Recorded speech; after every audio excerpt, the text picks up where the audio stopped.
Hey guys, hope you're doing well. I just got back to Shanghai last night from Vancouver and had a few friends messaging me about the experience, so I thought I would make a little video and outline the experience of traveling in the middle of this pandemic, as well as hopefully offer some advice for those of you that are considering doing the same.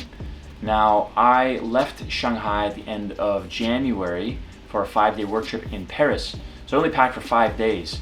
And extended my stay in Paris. This is right around the time when things started kicking off in China, so I wasn't really sure if I should be returning to Asia.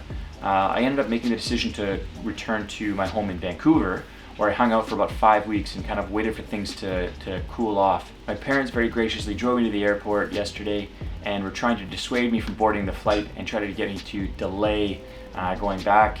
I listened to the Government of Canada's warning against travel, but like I said, I've been gone for 7 weeks at this point. I was pretty eager to get back and figured now is as good a time as any to make the trip. Now, when I got to the check-in, I was given a notice that said that if anybody on the plane had been in the US, Italy, Iran, or any of the other highly affected areas, that the entire plane was going to be subject to a 14-day quarantine.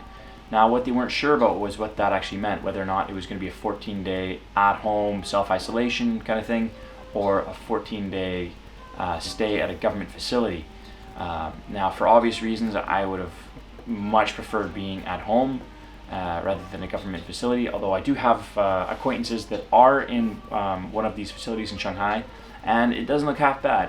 So after reading this notice, I was thinking, well, what are the odds that somebody on this plane has been to one of these regions in the last 14 days? And I look to my left and I see a family of 4 handing over American passports, and I thought, well, there's that. But, in this day and age, I think it's going to be pretty much impossible to be on a flight without somebody that's been in one of those areas in the last 14 days. So I figured, I've got my flight book, it's already arranged.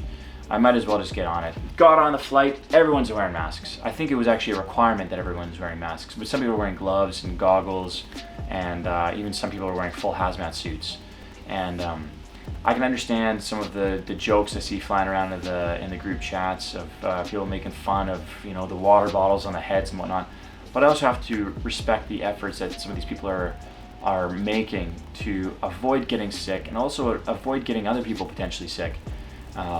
So yeah, it might look a little bit ridiculous, but believe me, it's not a comfortable experience. I wore a mask yesterday for about 16 hours, and you can still see a red mark on my nose. Getting on the plane, totally cool, nothing out of the ordinary. Now, coming into China was a bit of a different story. They started making announcements saying things like, when we land, you're to remain seated until either your name is called or you're given further instructions. We're also given surveys that we had to fill in on paper, and the flight attendants were going around with QR codes where we had to scan and fill in a questionnaire online. Now, having only been in Canada for the previous 5 weeks, I was expecting to be a low-risk passenger, and what I had heard is that they started calling names of higher-risk individuals to try to get them off the plane first and send them through additional screening. So we were all waiting there. At this point, we've been waiting for about 30-40 minutes. People are being called up, 5 to 10 people at a time. And after about 40 minutes, my name was called. So I went to the front of the plane and I was greeted by about 6 people in full hazmat suits, which is a little bit intimidating. And I was asked for my passport, which I handed over, and they started asking me questions about my travel history and about my travel history in France. Now, it had been about 6 weeks at this point since I've been in France, but they were still asking me questions about it, and I, answered them truthfully and said that I'd been in Vancouver for the previous 5 or 6 weeks. And they said that's okay, and to deboard the plane. Got off the plane and was put in an area on a bus with the other, I guess, higher risk individuals, such as the American family that I'd recognized from before. So we were hanging around this bus waiting for other people to come down, waiting around for about 30 minutes. We were able to wait around the outside of the bus, which was nice, and get some fresh air, if you want to call it that. Nobody was taking off their masks, but it was a pleasant evening. It was about 20 degrees, beautiful night. We hung out there for a little bit, and then after about 30 minutes we got taken to another area of the airport, where we were then greeted by quite a number of people in full hazmat suits.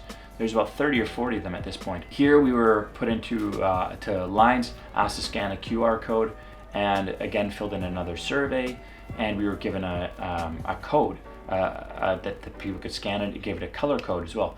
Mine was green. For most of the ones that I saw, everybody had a green code. I don't know if they were color coordinated or what at this point, but then we were asked to go into a line, and we were doing individual screenings where they were asking us questions about our travel history, about whether or not we had any symptoms, relatively understandable questions at this point. But then they started asking me questions about my travel history to the States, and asking when was the last time I've been there? Have you been to the United States? When was the last time you've been there? Are you sure you haven't been to the States? Are you sure you've only been in Vancouver for the last 14 days? And after maybe 10 minutes of being asked questions and then making notes, I signed a waiver that said that I did answer truthfully, and I was I received a temperature test where they did a digital reading of my temperature. They had also done about 2 or 3 temperature tests on the airplane. So at this point, I had my temperature tested about, I guess, 3 or 4 times. Then I was ushered to where I thought I was going to be going through immigration, but it was another line where we had to go through a machine. I guess it was an X-ray machine, although I'm not sure, because they were asking people to pull their hair back, I guess to get an accurate temperature reading on their foreheads or whatnot, but I'm not sure. But many people had to go through it multiple times. Especially the kids. But then on the other side of that, then we were asked again more about our travel history. Again, I was grilled about how I've been to the United States, and I was given a green sticker put on my passport. At this point, I figured this is a pass. I'd cleared all the screening. I was good to go. I saw that other people had yellow stickers on their passports. At this point, I assumed that green meant go, yellow was maybe a further screening, but at this point we were separated, so I'm not sure what happened to the people that had yellow stickers, but it was a fair number of people that had these stickers. At this point, I was then taken to immigration and got to the immigration officer, where I was asked standard questions. You're here for work? Great. Where are you staying? And then when they scanned my passport, I guess they got another alert where I was taken back to the previous station and questioned again about my travel history, again about my travel history to the United States. At this point, I was cleared again, went through immigration, and given a form that in my very, very limited Chinese, was able to read. It said, do self-isolation for 14 days. And then I picked up my bags, went to the taxi queue, which was completely empty, and hopped into a taxi. In the taxi, I saw a QR code, which I hadn't seen before, which I was asked to scan by the driver and enter in my details. And I guess this is to track the history of the passengers in the taxi. And then when I got to my apartment complex, I was already kind of aware that I was going to have to fill in some surveys and information. I wasn't sure to what extent, so I got to the front of the complex, and there was a tent there set up with security guards that again took my temperature and asked me to fill in some paperwork, register, and sign an agreement that I would self-impose a 14-day quarantine where I was going to stay in the apartment. I was given some information, all in perfect English, about the virus, the outbreak, some advisories, and basically what to do in the event of anything. But all in all, I have to say it's incredibly impressive what they were able to accomplish, and the screening that they have in place. I mean, compared to Canada, where there's essentially nothing in place, it's very impressive, and it's great to see that they're making this effort to try to keep everyone safe. So I really got to tip my hat to China for making these outstanding efforts. Yes, it is an inconvenience. It's 3.5 hours of really, they try to make it as comfortable as possible, but it's quite a stressful time, especially the passengers that were traveling with children. I can't imagine having to go through all that with kids. Which brings me to the point of, would I recommend traveling? Now, if you're in a situation like me, where you've been in a relatively safe area for at least the last 14 days, and you want to get back, I think that it's probably okay to travel. Obviously, listen to the local regulations and governments wherever you are. Not that I listen to mine, I travel against the advice of Canada.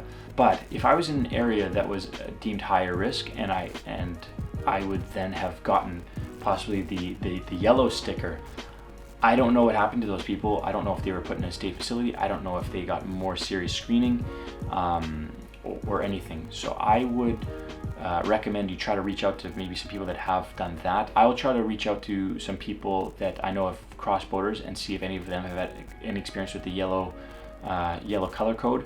And if I do, then I'll update you all. But I would potentially advise against traveling if you're going to have traveled from one of those areas. It's not a comfortable experience, and I would try to avoid it. Wherever you are in the world, I hope you're staying safe. I hope that you're not freaking out too much about this whole situation. Keep yourself occupied, keep your mind off the matter, wash your hands, obviously you do all that they're advising. But if you don't have to travel, don't. It's not a very comfortable experience at this time. Hang tight and lay low, enjoy the Netflix. It's also a good opportunity. If you have any older relatives or neighbors or friends, reach out to them, see how they're doing, see if you need any help. Going to the grocery stores in Canada is an absolute nightmare. You don't want to have older friends and family having to go out and fight for food in these lines. See if you can pick anything up for them. See if you can maybe order them some supplies online. I think that's maybe the best way to help them out in this situation, to try to make sure that they're staying safe, the people that are most vulnerable to something like this. But all that said, I hope you guys are all staying safe, enjoying some time at home. I hope that I don't go crazy, batting heads with my girlfriend locked inside for 14 days. I'll update you guys on how this 14-day quarantine shapes up, how it goes, how I'm keeping my days busy. But until then, stay safe. Take care.